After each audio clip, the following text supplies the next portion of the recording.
मैंने अभी अभी कहा है कि मैं और खासकर हम तमाम लोग और हमारा कलाकार वर्ग जो आए हैं कला क्षेत्र से, हम सब और हमारे जिस राजनीतिक दल से मैं हूं, ममता बनर्जी की टीएमसी, ये बिल्कुल सर्वधर्म समभाव में विश्वास रखती है।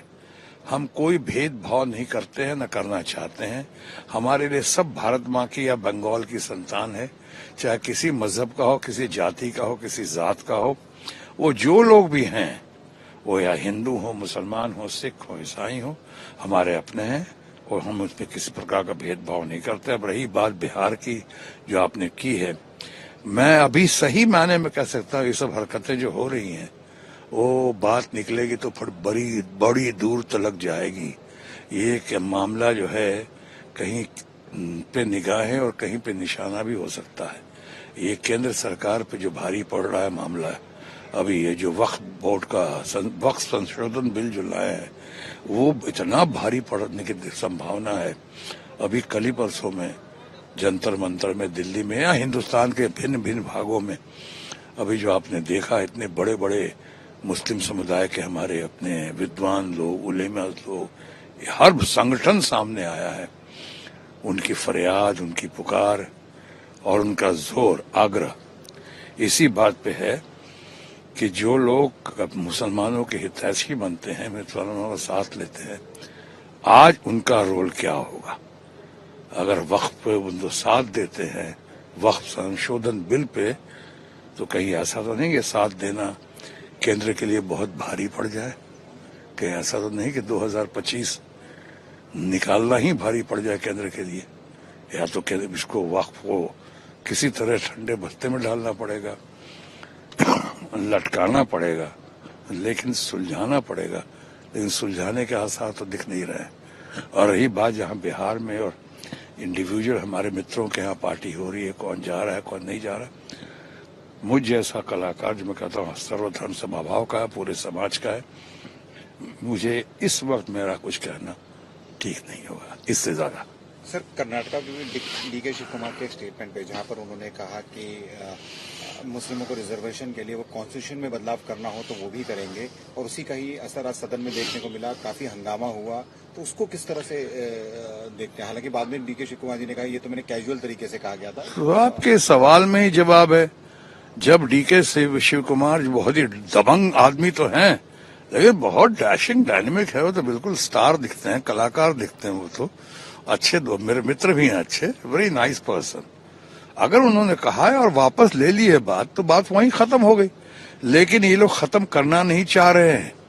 ऐसा लगता है कि बाकी अभी जो ज्वलंत मुद्दे आ गए हैं सामने, या तो वक्फ संशोधन बिल का, आपने जैसा कहा कि जो कुछ लोगों की नजरों में इफ्तार पॉलिटिक्स हो रही है, इफ्तार पार्टी नहीं इफ्तार पॉलिटिक्स हो रही है, और कुछ हद तक बहुत जगह सही भी हो रही है। ये जैसे कहा उसको कहीं पे निगाहें कहीं पे निशाना वाली पॉलिटिक्स हो रही है, बढ़िया है, ठीक है, चलने दीजिए। ये जो उन्होंने किया है वो भरेंगे, जैसी करनी वैसी भर ली। केंद्र ने जो किया है तो इतनी आसानी से सब कुछ थोड़ी हो जाएगा। विपक्ष को क्या उन्होंने बिल्कुल ये समझ लिया है कि सब खिलौना है कि जब चाहो उसके साथ ही करके जोर जबरदस्ती अपनी मेजोरिटी दिखा के कर लो, ऐसा नहीं होने वाला है।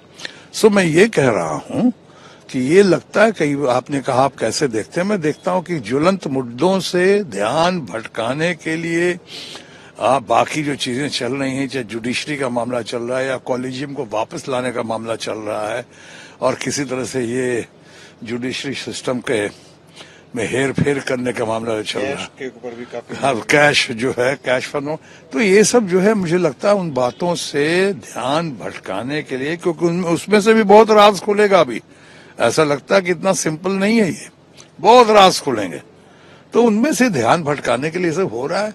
इसमें दम नहीं है, क्योंकि आपके सवाल में ही आपका जवाब था। आपने कहा कि शिव कुमार जी ने कहा कि मैंने ऐसा नहीं कहा था और मेरा वो मतलब नहीं था कतई।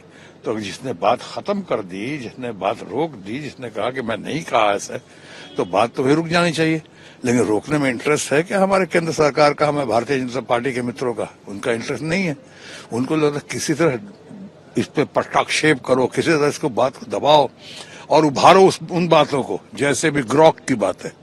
चारों तरफ जरा बाहर तो निकले, युवा पीढ़ी में है, चारों तरफ ग्रॉक की बातें हो रही है, वही मसला ये मस्क वाली जिससे अब मिलने गए थे अमेरिका, क्यों मिलने गए थे हमारे माननीय प्रधानमंत्री, आज तक किसी समय में नहीं आते, इतनी जल्दी किया थे, आनंद में गए अमेरिका मिलने, क्या कोई डील करने गए थे वो भी नहीं किया, कुछ कोई मांग थी, डिमांड थी, कुछ नहीं किया, और वहां जाके मस्त के हम चले गए, और वो भी अपने एकदम कैजुअल तरीके से मिल रहे हैं भारत के माननीय प्रधानमंत्री से, वो कि पूरा फॉरेन ऑफिस वहां पे घुटनों पे बैठा हुआ है छात्रों की तरह, और ये उनके मेड के साथ और उनके मैडम के साथ और उनके बच्चों के साथ, ये बेचारे बच्चों चिल्ड्रन पाठ पढ़ा रहे हैं वहां पे बच्चों को।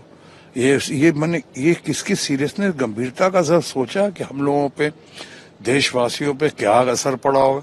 तो यही कहते हैं, बहुत सारी ग्रॉक की बातें हो रही हैं जो आज चारों तरफ हंगामा हो गया है। ये क्या, ये तो इनके मित्र ही हैं, इनके मित्र है एक्स के बाद ग्रॉक, और ग्रॉक पे आज ज्यादा लोग विश्वास कर रहा है। मैं नहीं कर रहा हूं, मैं कर रहा हूं, नहीं कर रहा हूं, मैं नहीं अपनी बात नहीं कर रहा हूं, लोग की बात सुन रहा हूं जहां जहां जा रहा हूं। तो खैर मुझे लगता है ये बातें जो हैं सिर्फ ध्यान भटकाने के लिए है। कुछ नए नए ज्वलन मुद्दे आ गए हैं, वक्फ बिल का मुद्दा है, हमारे उलेमास का, हमारे इतने बड़े बड़े विद्वान लोग मुस्लिम समुदाय के जो हैं अच्छे अच्छे लोग, उनका बाहर निकल आना है, वो हर मुस्लिम संगठन का बाहर निकल आना है। और उस पर सबसे बड़ी बात यह है कि आपने किसी दल से बगैर इस तरह बात किए हुए अपनी ब्रूट मेजोरिटी, या जो आपको दिखती है जो है नहीं, वो उसके आधार पे आपने विपक्ष को खिलौना समझ के दबाने की या उसके साथ खेलने की कोशिश की। तो मैं समझता हूँ ध्यान तो भटकाएंगे क्षण भर के लिए, कुछ देर के लिए, लेकिन ये मुद्दा बहुत भारी पड़ने वाला है।